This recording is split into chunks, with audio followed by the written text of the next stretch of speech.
je crois que l'amour véritable, celui qui est dans tous les livres, l'amour inconditionnel, tout ça.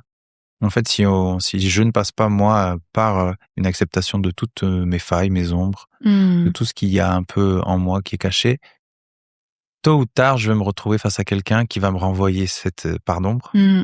et probablement je vais pas l'aimer chez Mmh mh. l'autre. Donc l'amour véritable, il passe selon moi par le fait d'accepter que moi aussi, je suis pas que bon, que beau, que Mmh. lumière.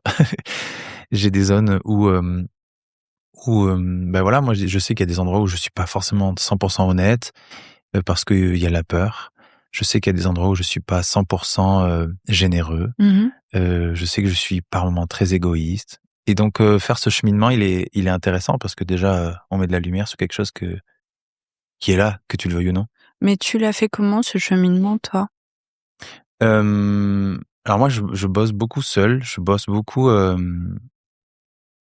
comment dire? J'ai l'impression qu'à partir du moment où j'ai compris qu'il y avait, un muscle en moi qui était celui de l'attention, celui de ma capacité à regarder à l'intérieur ce qui se passe dans les mécanismes, OK. dans mes pensées.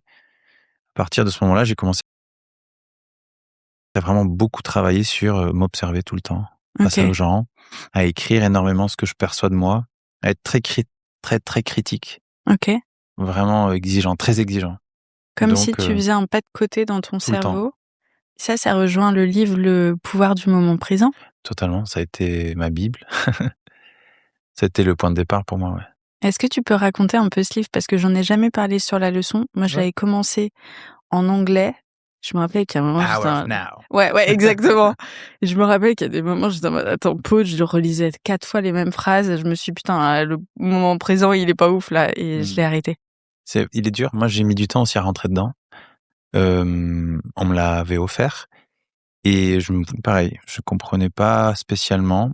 Et un jour, je l'ai commencé, c'était une époque où je parle espagnol depuis des années, donc j'avais le même livre en espagnol à la maison, la mère de mon OK. fils, et je la voyais qui lisait et je voyais, elle faisait des pauses comme ça, tu sais, je la voyais Trop mignonne. intégrer Ouais. intégrer vraiment les mots et je trouvais que c'était très impactant parce que c'était silencieux. C'était beau à voir et je me souviens que ça m'a redonné envie de me replonger dans ce livre Mmh mh. et je l'ai ouvert n'importe où, tu sais? J'ai Mmh laissé mh. défiler les pages et je l'ai pris là où ça s'arrêtait et j'ai commencé le livre là, je l'ai fini et j'ai recommencé et à partir de ce jour, je crois que j'ai dû le lire, des dizaines de fois.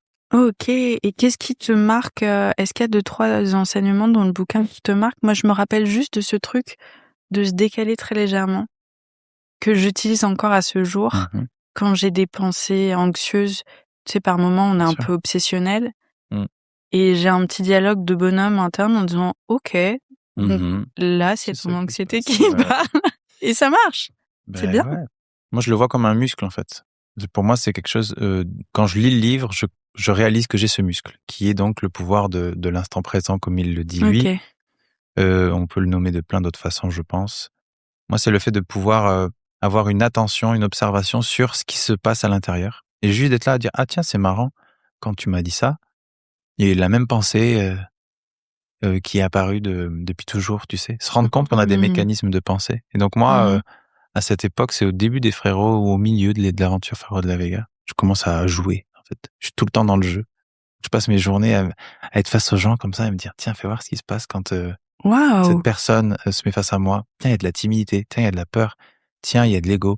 Pour moi, c'est un peu la même chose que tout ce que je viens de dire, mais Ouais, tiens, il y a ça, ça, ça et donc j'ai commencé à pratiquer. Ça a été une pratique et ça l'est toujours, en fait. et tu pratiquais en faisant comment? Alors moi, je suis jamais rentré dans le truc de la méditation, tu sais, comme ça. Moi, c'était vraiment, je marche et tiens, je vais marcher jusqu'au métro et je vais ressentir la vie. Je vais ressentir mes pieds, Mmh je mh. vais ressentir, le soleil et démultiplier cette attention fait que ton expérience de l'instant présent, il se démultiplie. Mmh. Tu vois, il y a un son très léger là, Mmh. derrière nous, Mmh. ça là. Et c'est réussir à capter ces micro détails et en fait, plus tu vas comme ça élargir tes sensations, la lumière ici, la lumière là. Des fois, il y a peut-être des petits cheveux qui bougent. Être hyper alerte, ben c'est ça pour moi, l'instant présent et du coup, à partir du moment où tu le cultives un peu, ben effectivement, quand tu as des moments d'anxiété, quand tu as des moments de stress, ce muscle est là. Donc il te permet d'être, attends, c'est rien, c'est juste un truc qui s'active, c'est juste une mécanique.